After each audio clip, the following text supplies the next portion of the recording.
Hey guys, I'm JanetOnOccasion, and today we're playing the Total War Warhammer II Battle Replay. This one was sent in by Vegan Negan, who I think has one of the best names out there. Negan being the character in The Walking Dead who's a bloodthirsty killer. So Vegan Negan, I just think is adorable. I think that's really fun. So, yep, this is sent in by him. And yeah, here you can see it's Norsca versus the Empire, which is a pretty classic matchup. So here you can see Throg. I do love to see Throg. Very prone to heavy missile fire. He's a big target, but man, he can hit hard. He hits very hard, and he can slow things down that he's in combat with, so if he can catch somebody, he's going to keep them there for quite some time. Also, there's a Shadow Wizard here, a familiar Balefiend of Shadows, with Penundral Pendulum, Enfeebling Foe, and Melkoth's Mystifying Miasma. So, Melkoth's great for slowing things down further and whittling down cavalry and things a bit, which, you know, it's nice to do some extra damage, but mainly it's the slow that you want from it. Penundral Pendulum, great for killing state troops that just don't have the armor, so you don't have to overcast it. So a nice cheap way to kill an entire front line, nice and quick, and Enfeebling Foe just nukes stats. So, especially if Throg has gotten hold of something, nuke their stats and they can't really fight back. So, lovely.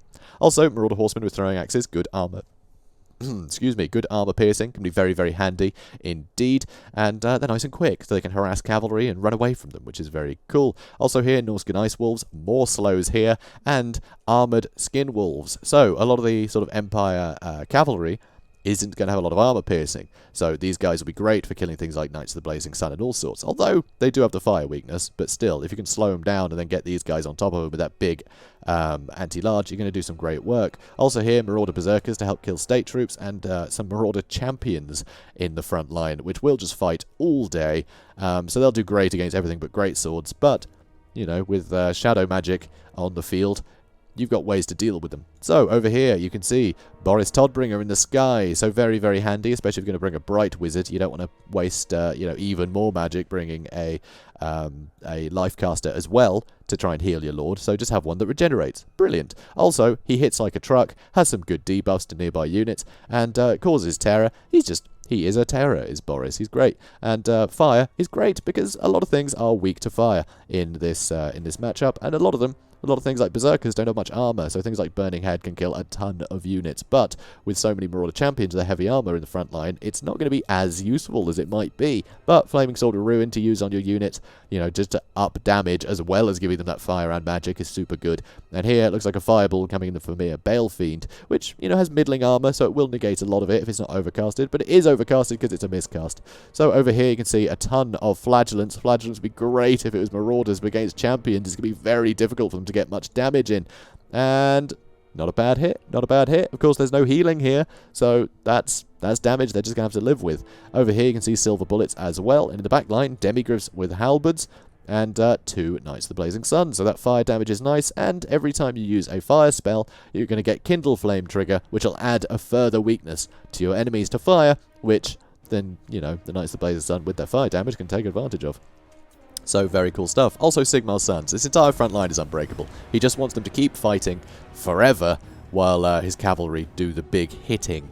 But with only one armor-piercing anti-large unit a cav, it might be difficult to deal with all these Skin Wolves and Throg, and the Famir to an extent. There's a lot to have to deal with. And here, this was a big mistake from the Bright Wizard. The Bright Wizard landed. I don't know if that was a misclick. I mean, it must have been. That is not something you want to do. So the Bright Wizard getting caught out very early. Marauder Champions running in. Going to take almost no damage from any of these units, and the Berserkers are just going to do so much hurt. So much hurt. Also, when you have an entire front line, I mean, even though they're unbreakable, they're also very low armor, so they're gonna die to a Burning Head if you try and char through the enemy front line. You're gonna lose a lot of your own troops, and that's not what you want. And look at this Bright Wizard gone already. Over here, you can see the Skin Wolves doing some fantastic work to the Knights of the Blazing Sun, but now that the Halberds are in here, the Skin Wolves have been taken out. I think best if you see just one unit of Demigryphs, keep your Skin Wolves nearby. Keep them nearby, try and harass them, you know, with the Marauder Horsemen. Try and harass the Demigryphs, keep the Demigryphs away from you, and deal with targets that you know you can deal with safely. Because your front line is going to win with all that heavy armor. You know, the Demigryphs are going to charge into the front line to help at a time. So the more you delay it, the more you're going to overwhelm them. So you don't need to charge down the flanks every time. That is a trap that a lot of people fall into, where they think, oh yeah, cavalry on the flanks.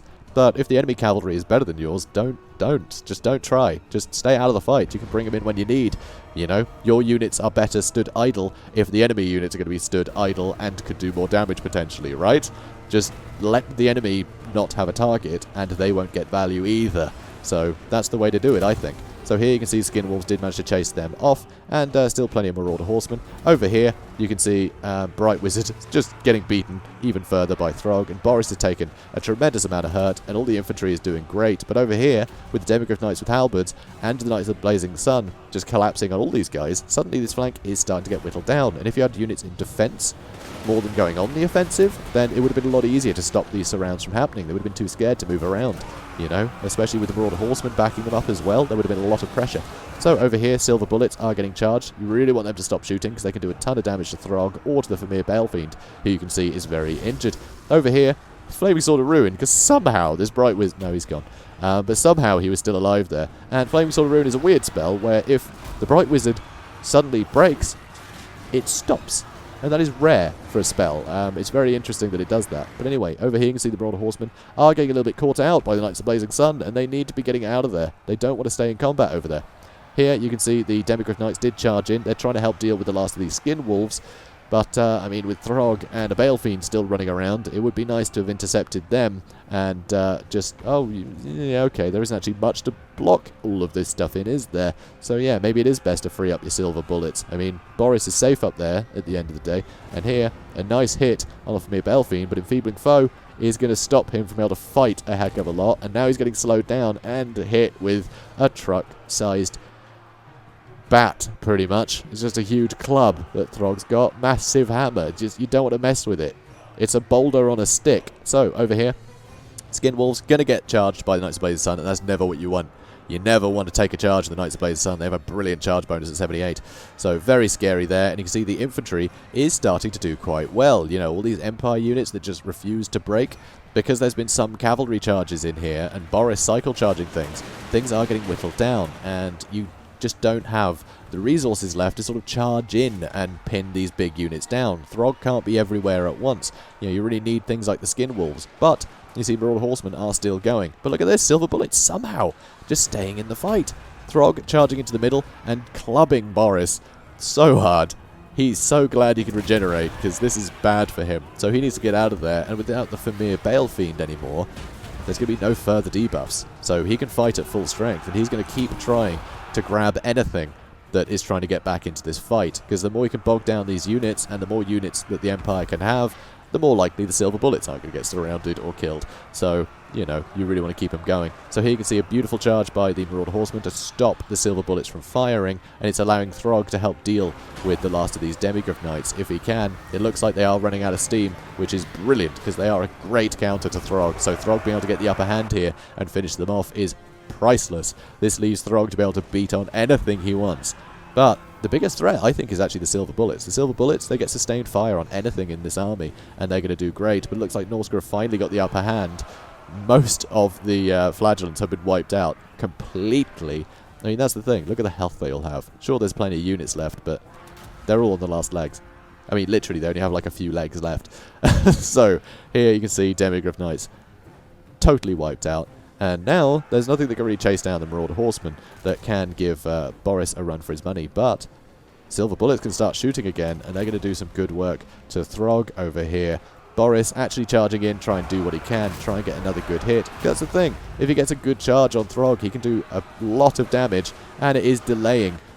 Ooh, maybe not. Okay, beautiful move by Norsca here. Just force the Marauder champions through to stop him shooting. But look at this. Throg got terrified. Throg is not immune to terror. He is not. Which is pretty crazy, considering. But, yeah, he's not immune to terror. So now, the Marauder Horsemen, running out of axes, have to charge Boris to try and slow him down. And the Marauder champions are trying to help get some extra damage in there. Throg has stopped being terrified, and he's going to move back in again. He won't get terrified again for some time. It's a thing that sort of hits you in waves. If you get terrified once, you're then immune to it for a while. But look at this. Look at this. Throg's wavering. This is so close. This is so close. But the guns are still going. The Silver Bullets are still going. So Boris might be out of here, but so is Throg. Luckily, though, line of sight is going to get interrupted very quickly.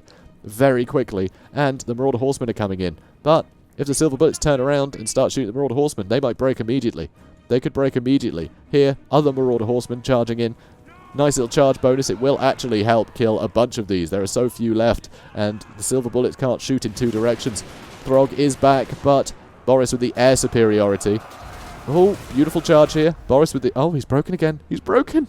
That is miraculous, because he could have just got a charge on Throg and finished him off. But of course, Throg does regenerate too. So, 2 regenerating lords, but one of them at his healing cap can't stay in the fight. And now, there's not much left to fight Throg. It really is just the silver bullets. Beautiful spit attack there. Down the line, but he has to get involved. He has to just charge in and get on those silver bullets as quickly as he can. Nope, he's going to run. He's going to run for it. He doesn't want to get shot. He doesn't want to get shot. He's going to let the Marauder champions lead, and hopefully this Marauder horseman will come back. But look, Boris is back. Boris is back. He is back. So another volley, actually into the Marauder champions. I mean, fair enough, you've got to kill them at some point, but Boris has a much better chance of killing the champions if Throg isn't there. There's a big old hit, and then a big charge into the back of Throg. And that is very bad for him. That is very bad. Fight or die has been used, giving these guys some really good melee attack, and that's enough to shatter Boris. Boris might have killed Throg, but the Marauder champions attacking him in the rear was enough to shatter him. And now it's champions versus silver bullets, and that's game. That's game. Wonderfully close fight. Wonderfully close fight. Absolutely loved that. But yeah, you've got to be super careful on the flanks. You know, you need to make sure that you're not committing to a fight you're going to end up losing. Because that's the thing. You would have won one fight, all right? And that's what happened. You know, on one side, the Skin Wolves and the Norsca Ice Wolves managed to deal with Knights of the Blazing Sun. On the other side, they were fighting Knights of the Blazing Sun and Demigryphs. And that didn't go well for them, you know? So, yeah, keep high and tight sometimes. Sometimes it's best just to keep high and tight. It forces them to have to sort of throw Knights of the Blazing Sun into the front line, where maybe you can counter-charge them, so you're not getting hit by their charge bonus, but you're hitting them. Or it just sort of forces them to just stand and wait and hope their front line works. But against such heavily armoured, you know, front line, it's going to be very difficult for them to do that. So you did have the opportunity to sort of wait it out and make sure you could catch these guys in a nice spot. Also, Norsca Ice Wolves, just great for harass, and they actually have very good attack damage. You can charge them into the front line as well to help kill flagellants quicker and then pull them out when need be. You know, that's the thing. They could be in the front line fighting. These guys think, oh, brilliant, I can get into the back line now. I'm just, you know, it'll be 3-on-2 just fighting the Skin Wolves. This should go fine. And then suddenly these guys pull out the front line, pin them down, and you can wipe them out. You can even pull Throg back, you know. You have a lot of support there. Sometimes it's best not to try and engage on those flanks if you think your front line will win. If your front line will win, let it win, and just try and stay out of the other fights. You don't want to give them an edge by allowing them to win out, you know, the cavalry engagement, because then your front line is fighting the front line and the cavalry. If you play defensively, it delays that. So that's one thing to watch out for. A lot of people fall for that, I think, and it's not always best to be aggressive on every side. As long as you're in the engagements you know you're going to win, that's enough. You can just keep out of the other ones. It'll give you an advantage the longer it goes on. The longer your opponent takes to find that advantageous engagement that you haven't given them, the more benefit you're going to get from that initial advantage. The longer that advantage will persist. So anyway, I think I've said that enough now, right? I think I've got that. Is that working? Have you connected some things in there, everybody? I think I've explained it well. Hard to tell. It's a kind of an abstract thing. Anyway, guys, I hope you enjoyed this. If you did, please do comment, like, and subscribe, and I will see you in the next one. Have a good day, guys.